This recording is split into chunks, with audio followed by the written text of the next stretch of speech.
Assalamualaikum, Abah Cukai di sini. Kenaikan tarif oleh Amerika Syarikat memberi kesan signifikan terhadap ekonomi Malaysia, terutamanya dalam sektor ekspor dan hasil cukai negara.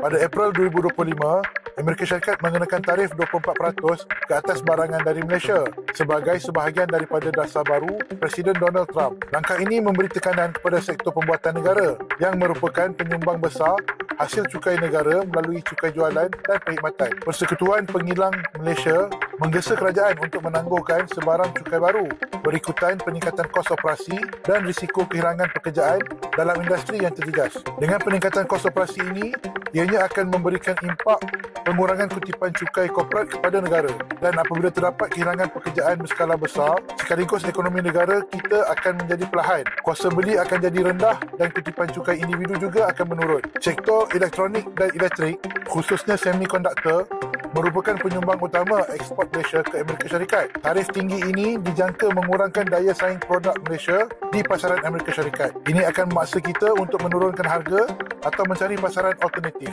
Dalam menghadapi cabaran ini, Malaysia mengambil pendekatan diplomatik. Kerajaan sedang berunding dengan pihak Amerika Syarikat melalui beberapa perjanjian melibatkan sektor semikonduktor dan aeroangkasa. Selain itu, Malaysia memperluaskan rangkaian perdagangan dengan negara lain seperti China, Rusia dan Brazil untuk mengurangkan kebergantungan kepada pasaran Amerika Syarikat. Secara keseluruhannya, tarif Amerika Syarikat ini memberi kesan terhadap hasil cukai negara dan menambahkan ketidaktentuan dalam ekonomi domestik. Walaupun terdapat penangguhan selama 90 hari, Abah Cukai harap Malaysia bersedia menyesuaikan dasar ekonomi dan perdagangan untuk menghadapi cabaran ini dengan lebih berkesan. Sama-samalah kita berdoa dan mengharapkan yang terbaik.